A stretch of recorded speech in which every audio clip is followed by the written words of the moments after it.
So I'm going to start with This Kindness Written in Rain, which is the story of falling in love with poetry, but falling short of being a poet. Bridget Pegeen Kelly, to whom this is dedicated, was in this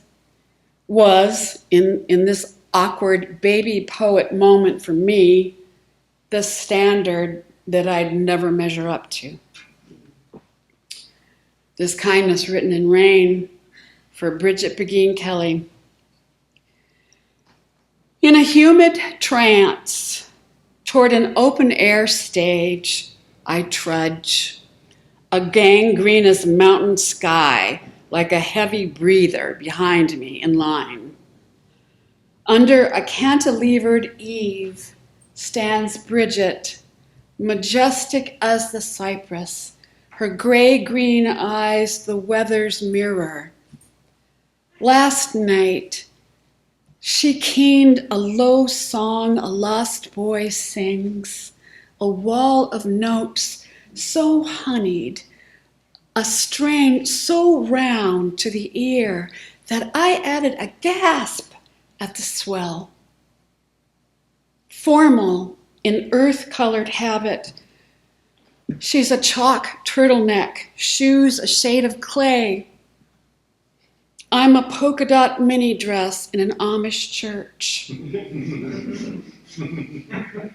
I resist feeling puny, flip, transient. If only I had the gift for simple things. If I had tall impossibles in store. If I gave up small time, would sacred follow? Devotion to doubt's a drag. Hell, it's so close you can walk there, would be something I wrote.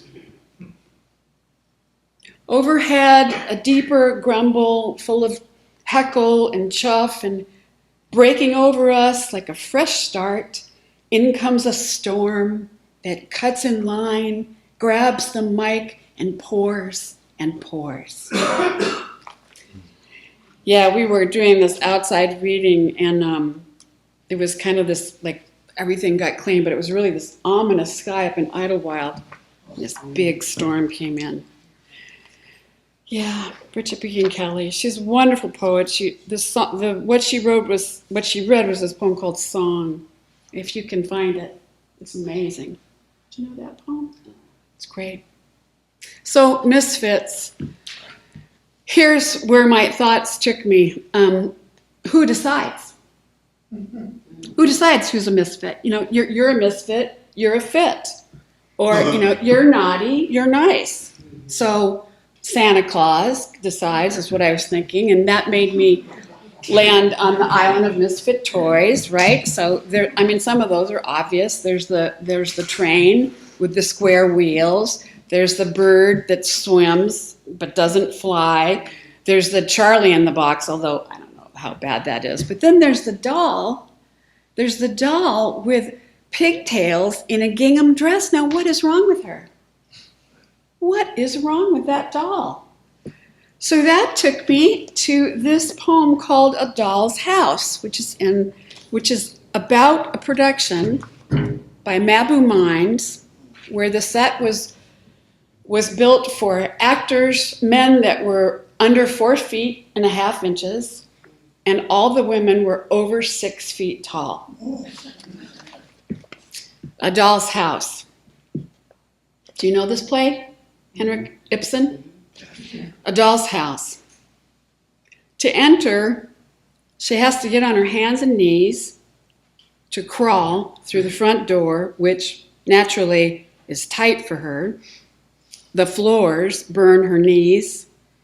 Once in the front room, she can crouch, or when she gets tired of that, she can bend over sideways at the waist, enough to clear the ceilings, and of course, even lower for the doorways. She bangs her head on the light fixtures often enough. Afternoons, he likes to have her serve tea in the tiniest china cups, her fingers too clumsy for the handles, her thirst much greater than their capacity. The clothes he likes her in chafe and leave marks. He calls her ducky, the way she waddles in them. There are no chairs big enough for her to sit in, so she kneels, and when she gets up, which requires his permission, if she winces or even sighs, she prays for a reprimand, because there's worse.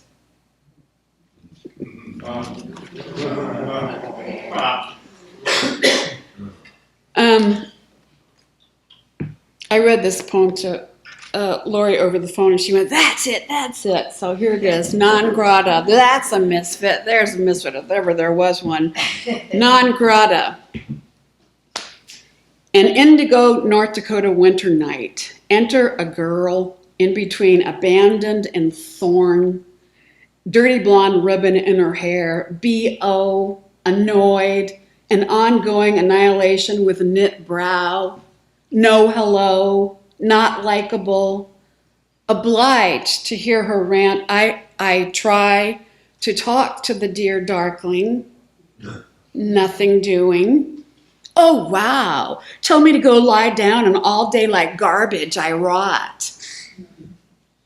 A kid, wary, daring, wayward, a tyrant. By God, to be like that, a tangible Nell, world-weary energy all day, a lethal will to hit the terrible wall again, letting go like a battered door in wind. Her wronged tale, hardly grand, we're nothing alike, are we? Yet I let her go on, let her reign the night.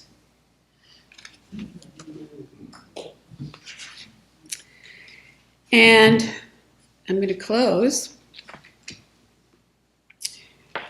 I have more in common with the Misfits than the Fits. And as Carl said, I think of us actors and the career like an eternal but sporadic masquerade party. You know, the you are doesn't fit, but the you pretend to be. Kismet.